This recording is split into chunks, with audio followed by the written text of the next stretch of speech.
तर भाजप आणि राष्ट्रवादीमध्ये श्रेयवादाची लढाई रंगलेली आहे। त्यामध्ये पुणेकरांना नेमकं काय वाटतंय या त्यांच्या नव्या मेट्रोबद्दल पाहूयात।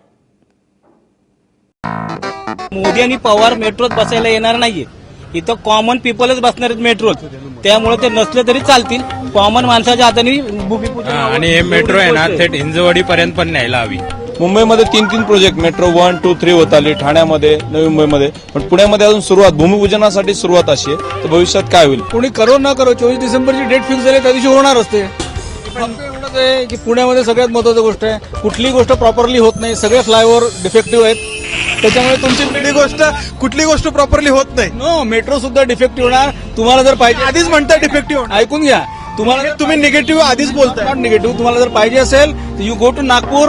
नागपूरला कसे फ्लायओव्हर्स बनलेले आहेत, कशी मेट्रोचं डेव्हलपमेंट आहे, यू गो टू नागपूर आणि त्यांचा तुम्ही हे जर फॉलोअप केला तर बरं होईल। मला असं वाटतं इथलं सगळं डिफेक्टिव्ह आहे, कुठलाही फ्लायओव्हर बघा इट इज डिफेक्टिव्ह। जो त्रास होईल नंतर काम चालू झाल्यानंतर इन बिटवीन पब्लिकला, त्याच्या आधी प्रोव्हिजन करा की तो काम त्रास कमी व्हावा आपलं पब्लिकचा।